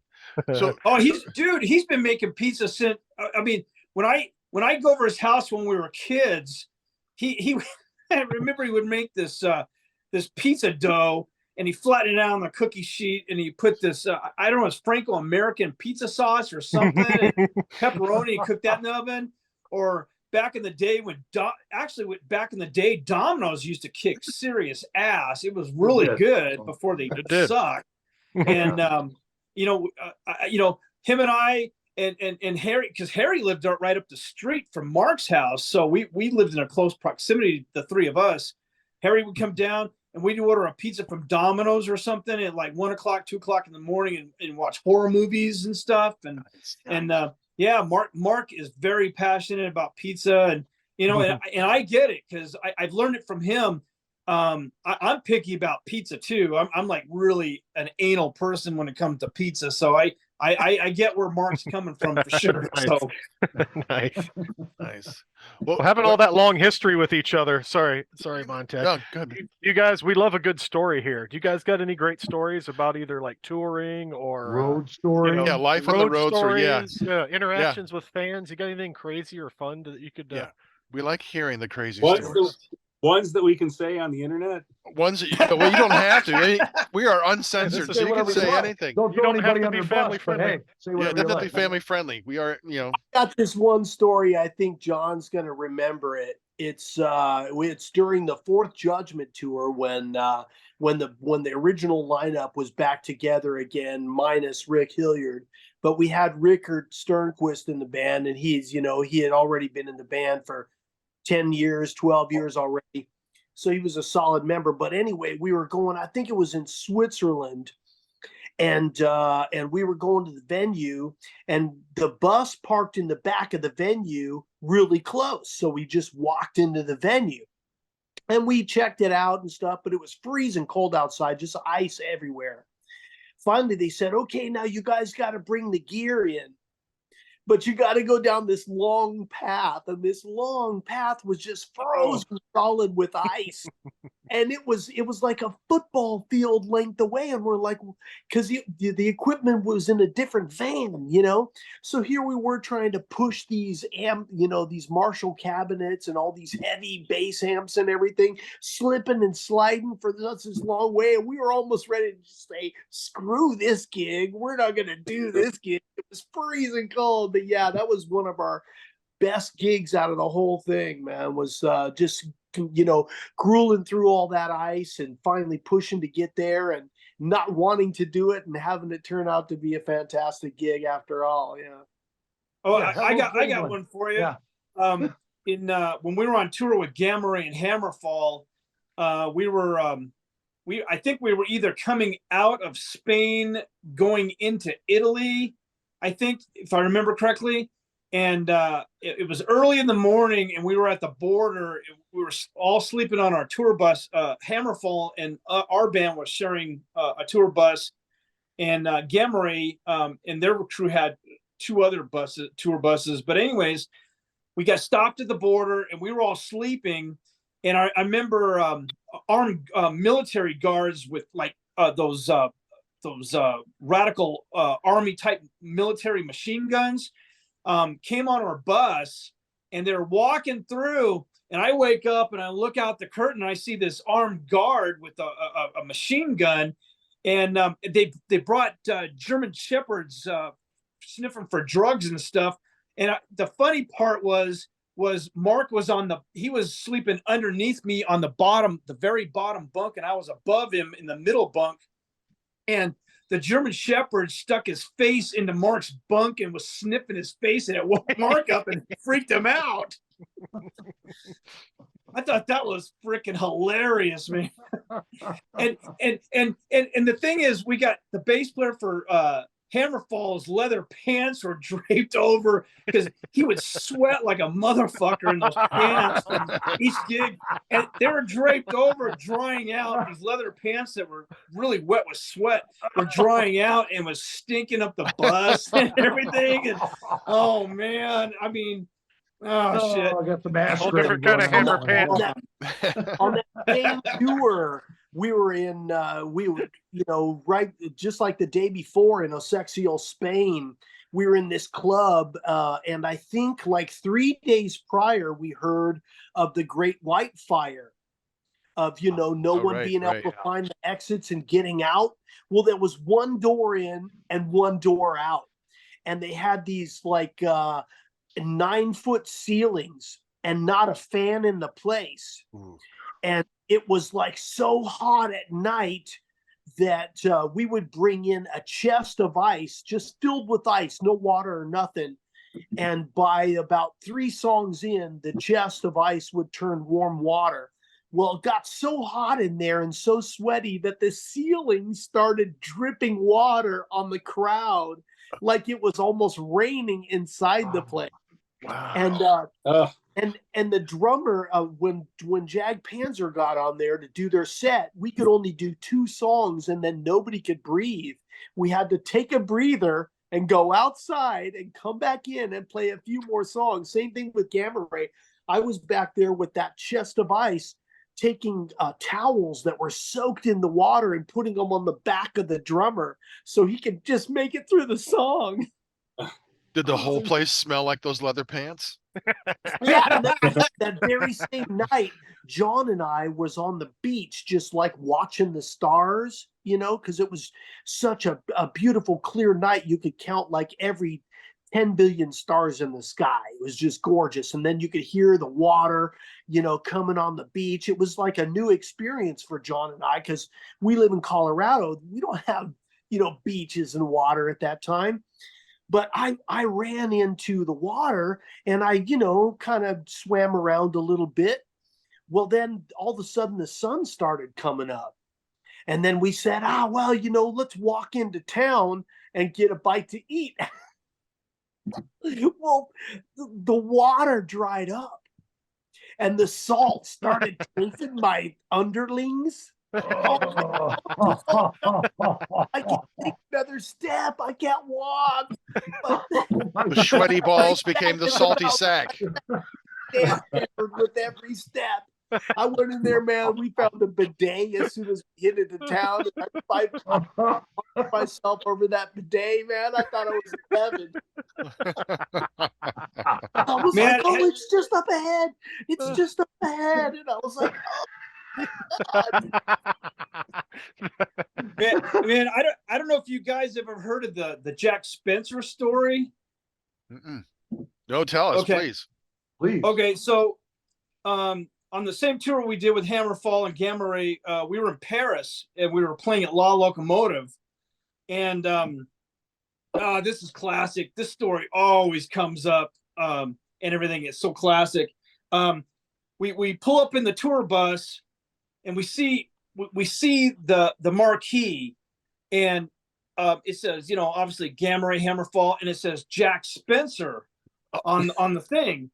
So I mean, we're like pissed off about it, right? So in the meantime, before we actually get off the bus, our bus driver is trying to park the tour bus, and we're going over to this location to park, and this guy in this little car is in the way, and the bus driver's honking at him, and the guy gets out of the car, goes up the left side of the bus, telling the guy that, I don't speak English or whatever. It just doesn't comprehend why is he honking his horn.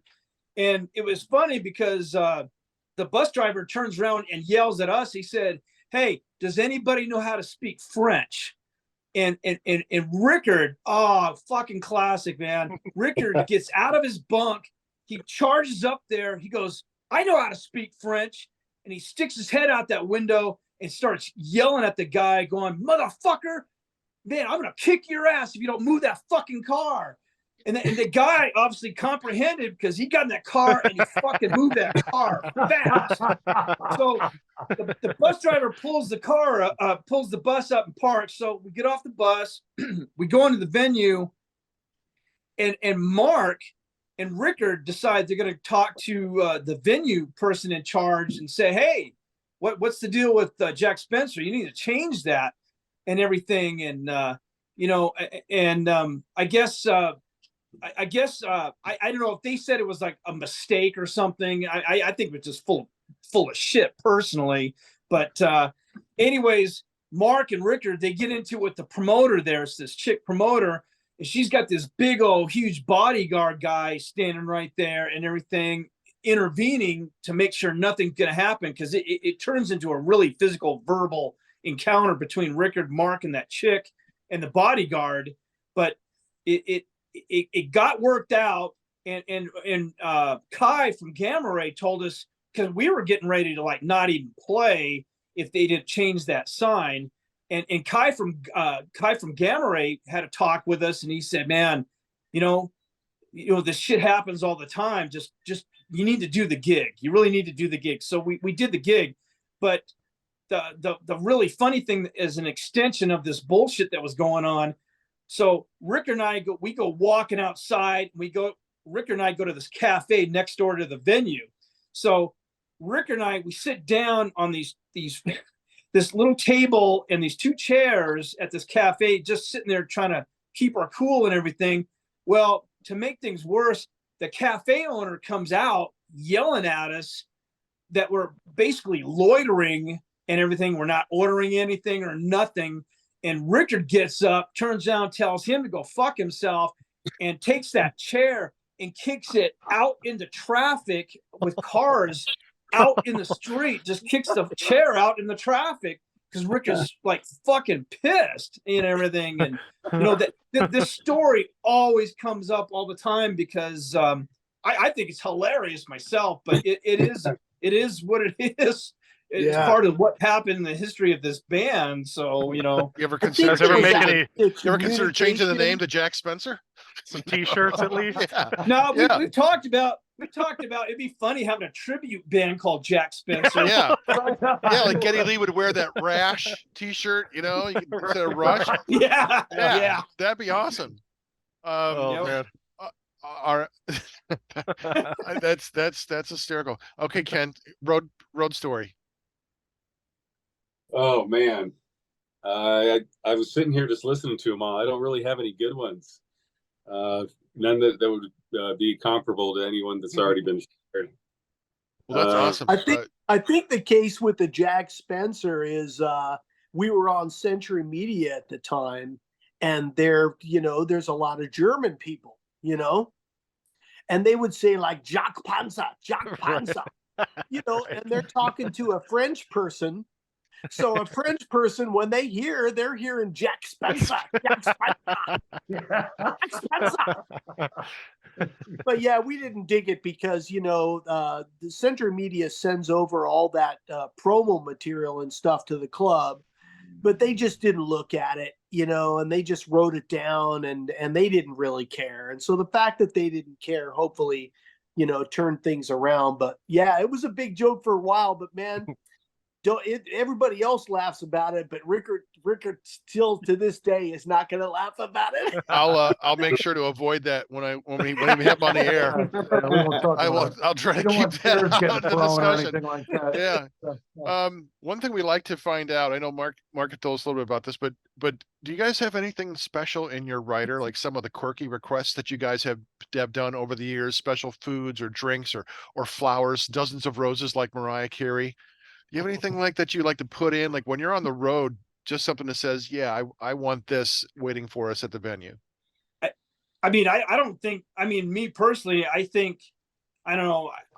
I like to keep it low key and make us look like we're human beings and not look like we're prima donnas personally and everything. So,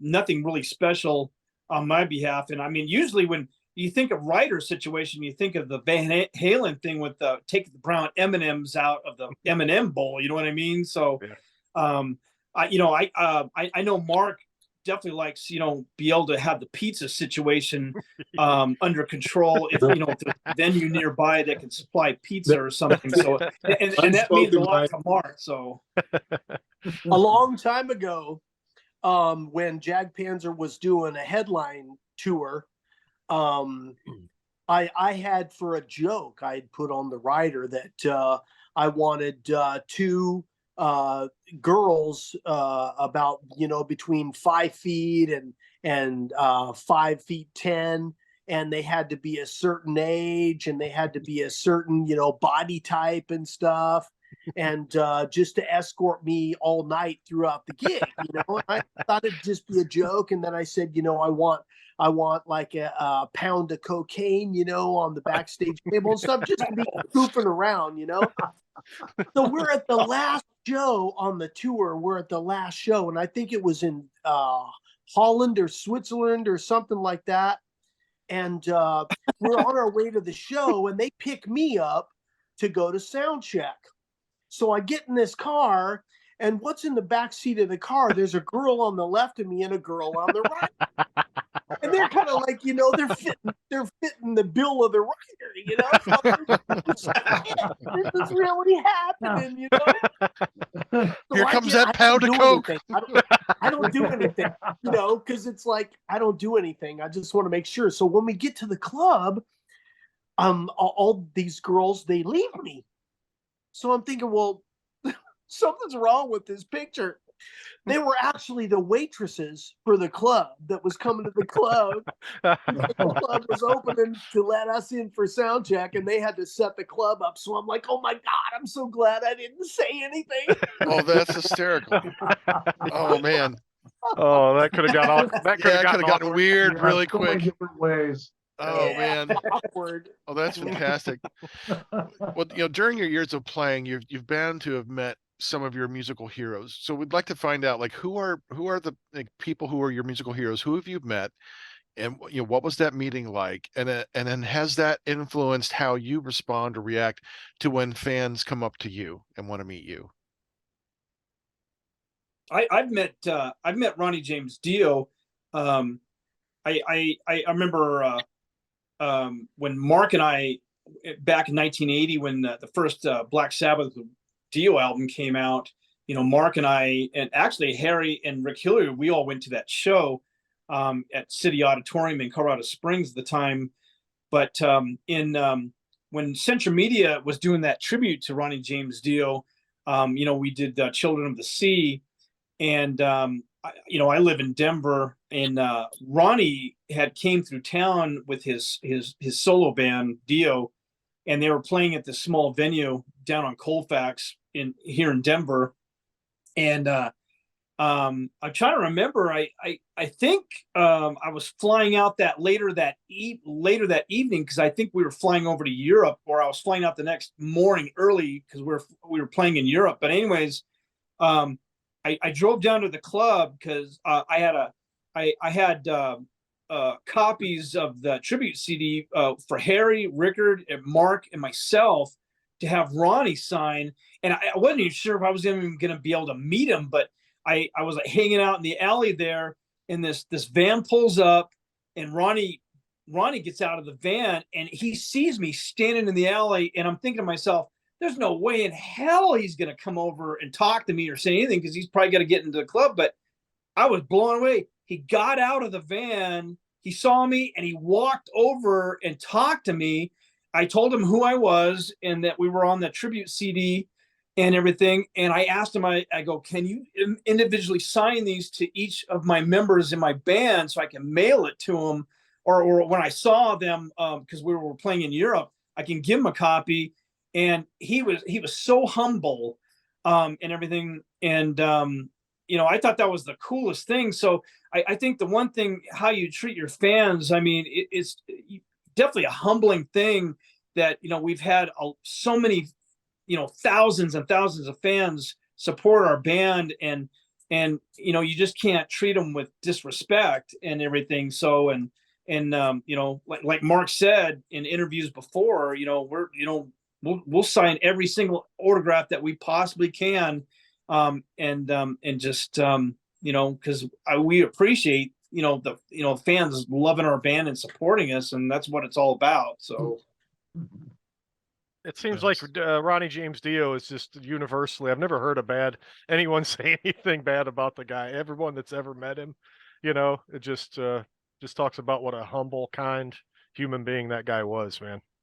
yeah, yep. Because there's enough prima donnas and there's enough, conceit and ego running around in these kinds of entertainment business. So it's really nice and refreshing to hear someone who's just a good a person. So that's really wonderful to hear. Either Harry or Ken, have any stories about who you've met and how that influences how you deal with fans who come up to you? Yeah, one time, Go ahead. sorry, one time at Bang Your Head, it was the second day. Jag Panzer had played the day before during the day. Well, Rob Halford was up on stage. I think it was with Fight. And I had the pleasure of having an all access pass. So I was backstage, checking him out. And, I thought his performance was, fantastic. He was singing really good, but for some reason, he just wasn't connecting with the crowd. He was looking down a lot. He was checking out his teleprompter, which is a saving grace for a lot of us. But he just kept, he's kind of like had his head bound down a lot. So after the stage, he's walking off and Rickard's like, hey, man, there he is right over there by the tent. You need to go talk to him. You need to go tell him how much of a fan you are. So I went up there and I was like, hey, Rob. And he's like, hey, what's going on? So I told him who I was and, how much I liked him and everything and thanked him for his albums and, how I always wanted to be something just like him. And, it's up to him that it's his fault for having me, be a singer and stuff. And then all of a sudden I brought that up. I don't know why I brought it up, but I'm like, hey, it looked like you were having, some kind of difficulties on stage, like you had jet lag or something. You just weren't contacting with the fans. And he's like, oh, thank you very much. I think we're done here. Oh no. Oh man. I went back to Rickard. I'm like, he's like, what happened, man? He walked away like he was kind of dejected. And I was like, I think I passed out. The metal god struck you down. Oh, did you ever reconnect with him and kind of clear the air, or is that it? No. I've never had a chance to Well, if he ever comes on the show, I'll let you know. This is I'll invite you back on. 17 years ago, yeah. Yeah. Wow. Oh man. Harry and when Harry and Mark and I lived in California in '83, when we had just finished recording the EP and we were waiting for it to come out, and we just got these test pressings for the EP. So Iron Maiden was coming through. It was going to be the first time for us to see Iron Maiden. It was on the Peace of Mind tour, and it was Iron Maiden, Saxon, and Fastway. So we all got tickets for that, and we went to. It was in Orange County at the Orange County Pavilion. So we go to the show. And the weird thing is, I totally remember this. I don't know what was the deal with security, but there wasn't really much to do with security. But Harry, Mark, and I, and Mark's girlfriend at the time, we had all got back behind where the tour buses had just came up, and I for Iron Maiden. And I remember this like it was yesterday. Dave Murray. I guess he rented a convertible Mercedes or something, but him and his girlfriend at the time, Tamar, which is his wife now, had pulled up, and he had been driving kind of fast. I remember a cycle cop pulled up behind him, was, kind of giving him the right act about speeding, but didn't give him a ticket or nothing, but the tour bus came up, and I remember Bruce Dickinson came off the bus. And we were standing right there too. Bruce Dickinson came off the bus wearing this big old huge sombrero on his head and everything. And Mark and I and Harry and Mark's girlfriend, because Mark's girlfriend at the time, she was an artist and she did a bunch of drawings for Iron Maiden of Iron Maiden and stuff. So I'm like standing there with a test pressing and everything of our EP that was getting ready to come out. and we just kind of nonchalantly just walked up to him and stuff, and Mark had this Jag Panzer pin, I remember, and he gave it to Bruce, and Bruce immediately stuck it on his T-shirt, and I think we gave Bruce the test pressing and stuff, and they invited Mark and Mark's girlfriend up on the tour bus, and she was giving him some artwork and stuff, and Dave Murray was super cool to meet and everything, and I mean, that was kind of a trip. I mean, because we were really super young, and just meeting some of the people in Iron Maiden was, especially the first time seeing them on tour, because I was on the Peace of Mind tour and everything. And I remember the weird thing is too, when after we met them, when we were waiting for them to let us in, we go into the venue, and it was weird because for some reason we were able to get right up at the stage. It was standing room only, I remember. And we were like right up to the front. We were on Steve Harris's side, and there was like no bullshit or nothing, and everything. Like, it's weird when you go to concerts nowadays. It's like a pain in the ass to get into the venue, aside from tickets being outrageously, how much they cost and stuff. But I mean, everything was like just smooth sailing for that show, and meeting them was like the bonus. I mean, it was super cool as hell. So, but yeah, that was the other experience I wanted to share with you guys. That we met some of the members of Iron Maiden and stuff back in '83. So Fantastic. Yeah, that's great. Appreciate that. Yeah. And I thought Ken had I was something. saying, Ken.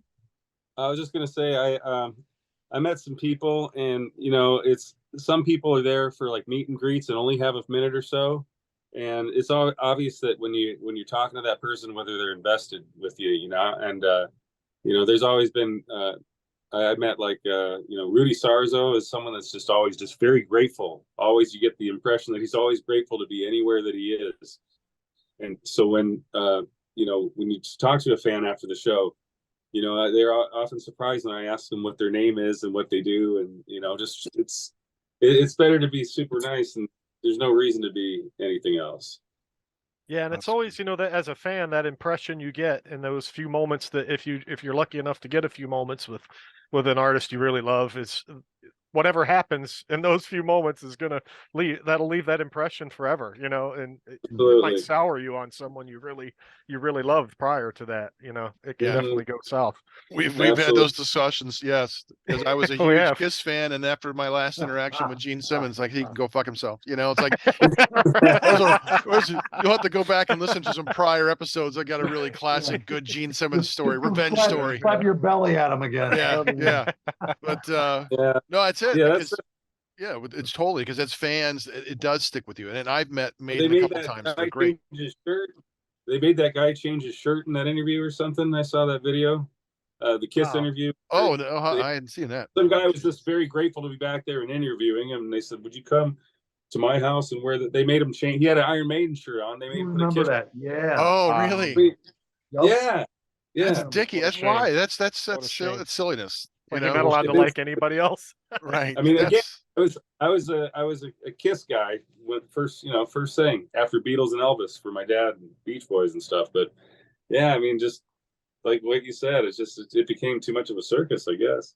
That's a lot of ego, a lot of fragile egos there, and for someone like Kiss who had enough success, like, you don't need to be worried about that. What are you feeling threatened about? So yeah, come on, you got lunch boxes and coffins and all this other shit. Come on, you can handle a T-shirt, right. Get over it, Gene. We love you. Come on the show. Yeah, we got to meet Bruce when he was doing his solo tour in Cleveland, and Adrian was with him, and we got to meet him after the show. We just kind of lucked out. We were going back to our car, and the bus was out there, and there's a few people gathered, and somebody came out and kind of ushered us in. Hey, you want to meet Bruce? And yeah, he was was really cool. Yeah, we got to hang out for a while and signed our shit for us, and it was really awesome. I got to ask him. I said, "What happened to Iron Maiden?" This was after Seventh Son, and after he left, I go, Seventh Son was such a good album, and then and then he just shook his head. He's like, yeah, he goes, I could tell it was a sinking ship. He goes, there were some people in the band who wanted to go more of a classic rock sound instead of metal. but I knew it was only time to get out, you know. So I thought it was kind of neat because how often do you get a chance to find out from the horse's mouth, you know? Which is why we Yeah. love this kind of interaction, why we ask the kind of questions that we do and have fun, you know, Yeah. try to get interesting stuff with our guests and get to hang out with them because I mean, this Yeah. is like a dream come true for us. So thanks again. But we had talked about, you know, some of you or horror fans used to watch horror movies. So can you tell us maybe, because we are heavy metal horror, what are some of your favorite horror movies?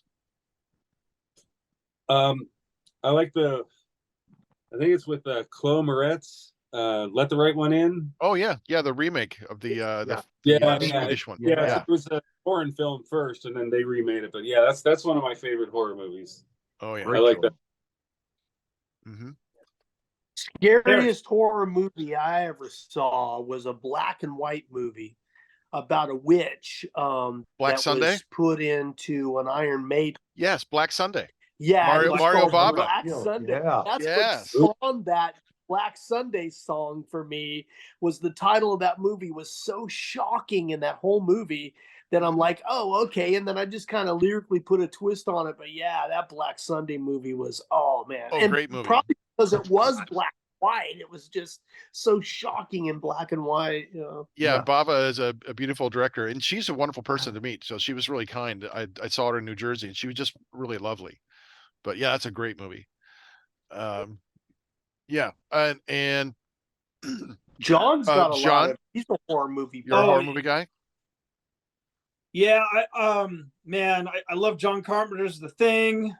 I mean, God, I'm like, I mean, my two of my favorite movies. They're not really horror movies, but they're dinosaur movies. Is Valley of Gwangi from 1969 and 1 Million Years BC from 1967 with Raquel Welch. But Oh, yeah. the first Alien movie. Oh, yeah. The first Alien movie blew me away. The second Alien movie was good. I kind of liked the third Alien movie, but the ending was really stupid and everything. So it kind of bummed me out and everything. So, but I'll tell you a story here really quick. So the early days of the band, we had this thing in downtown Colorado Springs, the movie theaters called Midnight Movies. So, you know, we go see Pink Floyd movies, Led Zeppelin song remained the same. Well, they were showing the 1974, I think it was 1974, the original Texas Chainsaw Massacre. And I had never seen it up to that point. I heard about it, but the guy that painted our first two album covers, the EP and the Ample Destruction, Keith, you know, we would hang out together with him on the weekends and stuff, and you know, and go to horror movies and everything else. And so Harry, Rick Hilliard, and myself and Mark, we go with Keith to go to Midnight Movies to go see Texas Chainsaw Massacre, and I had never seen it before. So we go see that movie, and that by far, that movie is I have to say is horrifying and disturbing all rolled up in one. And that part when that guy, when Leatherface opens that metal door and he hits that guy in the head, and he falls on the ground, and then his body's wiggling, and then he hits him again. Oh, dude, it's like, I mean, that looks so real. And just how they, you know, had the guy's body shaking and quivering and stuff, and and he drags him in there and slams that door shut. Slams that door, yeah. I mean, Texas Chainsaw Massacre, that original one, and you know the weird thing is, the remake of it. I mean, it seems like the only thing they could do is like, oh, we're gonna have to have more cuss words and make it more bloodier and gorier and stuff like that. But dude, you gotta admit, the original Texas Chainsaw Massacre is. Man, that's a classic horror movie. I mean, that is so disturbing. I mean, I like 1978's Dawn of the Dead with the Goblin soundtrack. I mean, I'm a major Goblin fanatic. That's my favorite band in the world is Goblin. And but God, Texas Chainsaw Massacre, man. Oh my God, you got to admit that is horrifying as horrifying can get. And it's almost bloodless. You know, it really is. Right. It's so much psychological. It's almost like cinema verite in that it's like a documentary. It is shot Right. like documentary style. It is so like even keeled, and the horror builds. It takes a long time to get there, but it's so disturbing at levels. It's like so fucking creepy. And then when the horror hits, it's just boom.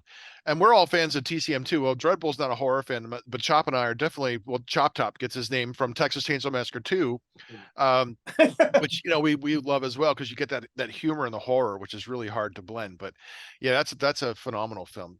Texas Chainsaw is so disturbing. I remember as a kid seeing the advertisements for that. It was rated X. Like it was always at the midnight movie. Like, you will never be the same. It was always like, oh my God, this movie must be the most horrific thing ever. Like I can only imagine as a 7-year-old, 8-year-old, what the fuck is going to happen in here. I mean, the funny thing is, when I was young, we went in that movie, and I got majorly stoned off my ass when I went in that movie to watch that movie. So the next morning, my drummer at the time, Rick Hilliard, I get a phone call, and I pick up the phone, and it's silent, and all of a sudden, Rick played a joke on me. He grabbed his dad's chainsaw and turned it on over the phone. And I mean, it's like, it's like, really, you're gonna fuck with me? But Nice. But yeah, I mean, yeah, we just about every weekend, Mark and I and Harry sometimes, a lot of times, if Harry wasn't doing something else, because Harry would go out with a lot of chicks around that time period too, if we weren't rehearsing and stuff.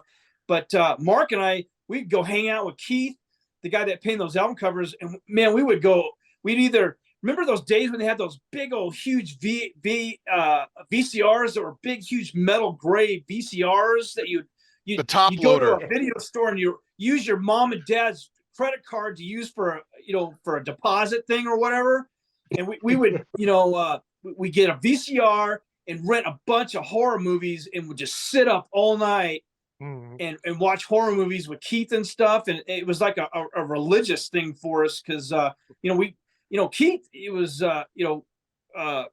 hanging out with Keith at the time was he was kind of like one of us. We all got along great and everything, but Keith turned us on to a lot of horror movies we had never heard of. And I remember watching the original Evil Dead movie. I thought the first Evil Dead movie was great. So good.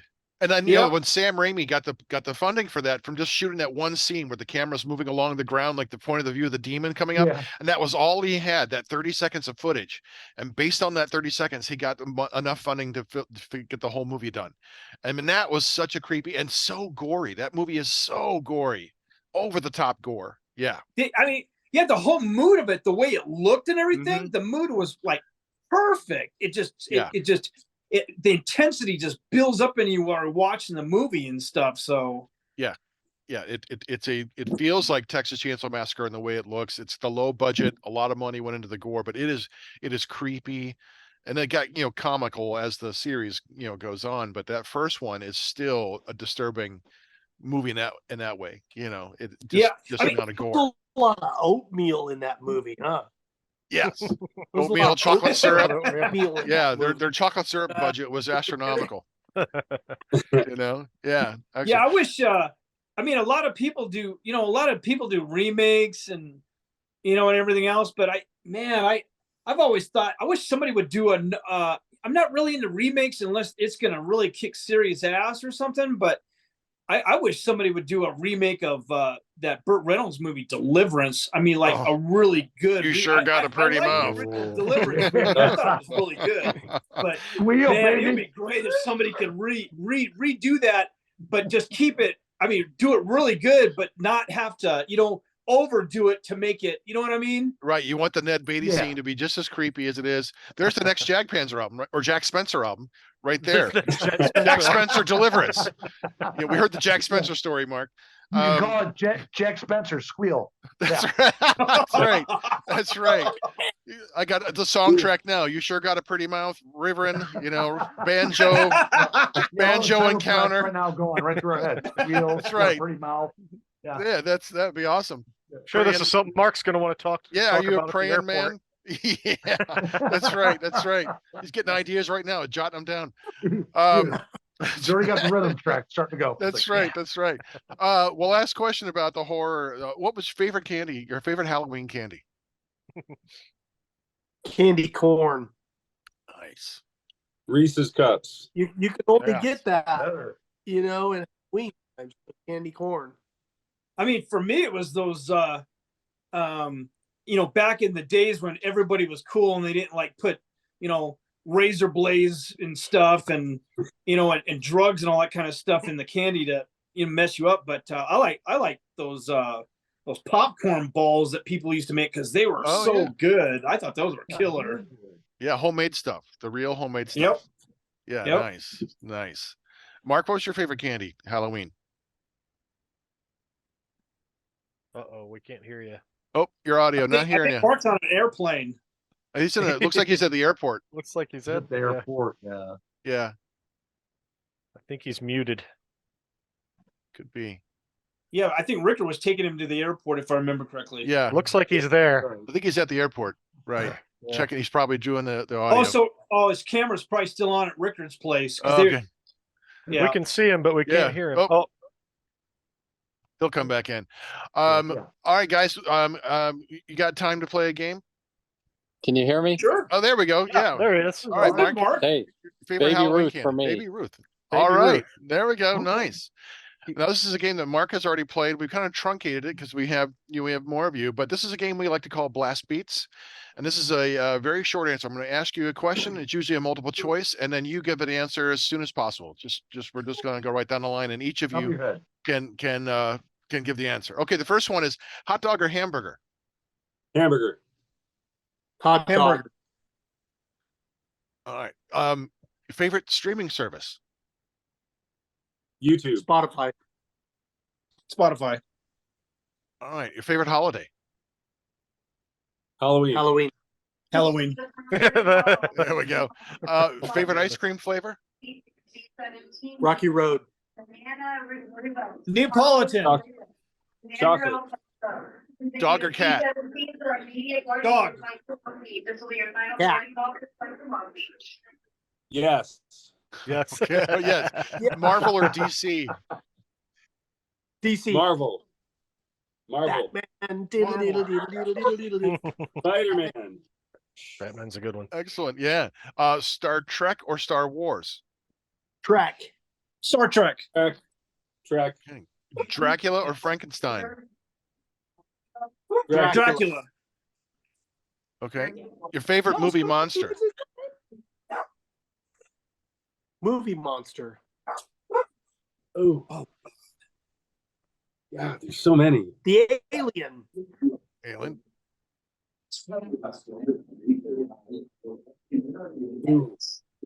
I think Okay. Mark's having trouble hearing. Yeah, we're getting the audio from overhead. Okay. How do you like your steak cooked? Medium well. rare. Excellent. I like it if Medium. it's like leather. And your favorite Christmas gift? A kiss under the mistletoe. A Mattel strange change machine when I was a kid. Strange. I'm going with Happy- Harry. Give me Harry's answer, but a lot more extreme. Okay. So a bigger mistletoe? Is that what? Okay. All right. Giant Yeah. mistletoe. He's Right. talking right. south of the border. Yeah. Where's that kiss going to take place? That's what we Yeah. need to know. Who is your bucket list celebrity to have a drink with? Oh. Bucket list celebrity, Mark. Your bucket list celebrity to have a drink with. Keanu Reeves. Nice. Yeah, Oh, that's a great one. that is. Good answer. Yeah. I want him to show up as John Wick, Nice. Yeah. take care of things. Right. And last blast beat, your favorite scene from This Is Spinal Tap. It's one Let's louder. go to 11. It's one louder. Yep. Oh, honorable mention, the sandwiches. What is it, Nigel? What's wrong? What is it? Sandwiches? Backstage? What? No, it's these sandwiches. I see it. I have this, but I put this on here, and then I get this, and I don't want. I'm a I keep professional. folding and the bread Well, breaks. you could just fold it in half. Did you see our Oh. Did you see our Spinal Tap post from our tour about 4 years ago? No. No. Uh-uh. We we occasionally like to drink Jägermeister on tour, so they'd given us little 2-inch bottles. So we arranged it in the shape of Stonehenge, and then on the napkin I put, we asked for a 2-foot bottle of Jägermeister. Here, look at my notes. Yeah, it's in my photos on my page here. Fantastic. Fantastic. Oh, That's oh great, man. Yeah. Great. Now this is probably one of the last things we're gonna ask. I know you guys have been with us for a couple hours. We so appreciate your spending time with us. We are all fans of other artists, as we've talked about. What is your favorite piece of memorabilia? You know, whether it's a concert shirt or autograph picture or something, your favorite piece of memorabilia that you have from another artist. Another artist. My Rush tour books.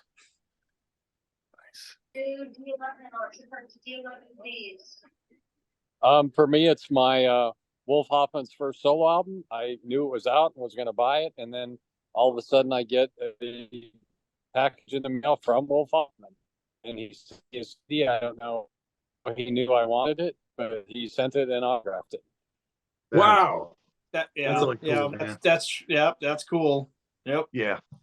Mine's a song list. I didn't get it directly from the artist, but I got it from the sound guy for when Chris Cornell was on his first solo tour.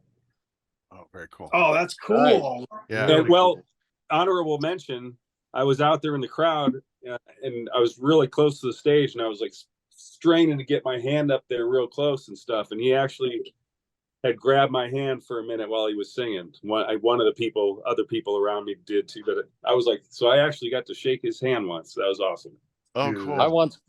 I once got a song list from Harry the Tyrant Conklin. Did you throw it away? Well, I got a song list from my very first tour with Jack Spencer right here. Nice. Nice. On the Squeal tour. Yeah. Yeah. That's fantastic. You know, we have loved seeing and getting, and I want to thank you for sending all the postcards that you have sent our way. And for putting us in your comic book. That is just so I'm so grateful. We're so grateful for that. Yeah, the only card I have not gotten is the last one that came out with the one with the goggles. I never got that one. But oh, weird. Yeah, I've had about 5 or 6 people say they haven't got it, and I think it hasn't been returned back to me. So I don't know if you end up not getting it by the end of the week. I'll send another one. Okay, yeah, it's great because I love all of them. I've got them in the background. I love the glowy ones. I've got them all. It's been wonderful. Oh, really sweet. But I want to thank you all for coming on. You're more than welcome to come back anytime. We'd love to spend more time with you. Now you got this big tour coming up. I know you're gonna be playing in the States at all. I know you're playing in Wisconsin, but I know you're doing the European run. Do you have any plans for doing a States tour? Not at this time. We don't have any. The logistics just happen to be that the states are just so geographically spread out that we wouldn't be going from one town to one town to one town to one town in a bus. We do fly-in dates at a geographical location for more than one show typically.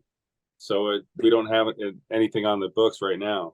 So we'll have to come out to Wisconsin to see you then. I know you're playing that Metal Fest. So we all have to make a road trip to Wisconsin. That's right. That's what I'm hearing. Okay. All right. That's good. The deal. Okay. Well, we'll have to consider that. We'll have to seriously consider that. Absolutely. But before we let you go, would it be okay to ask for a bumper? We got one from Mark. You say, just introduce yourself.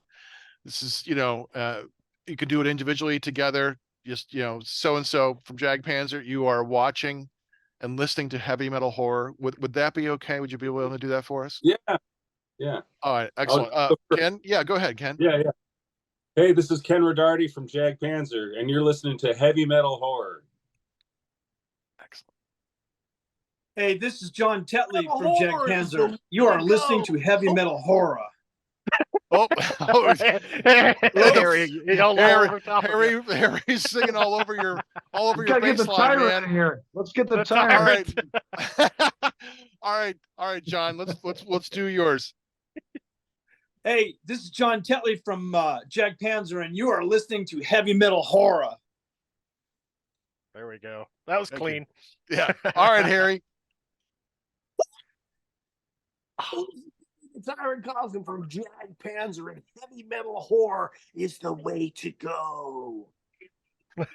Excellent. Thank I you, don't guys. think your mic could handle all yeah, the that power. first the mic Totally blew cut up out. on that screen, but the we mic got can't handle the tyrant. Yeah. No, that's right. it cannot. You can't handle the truth.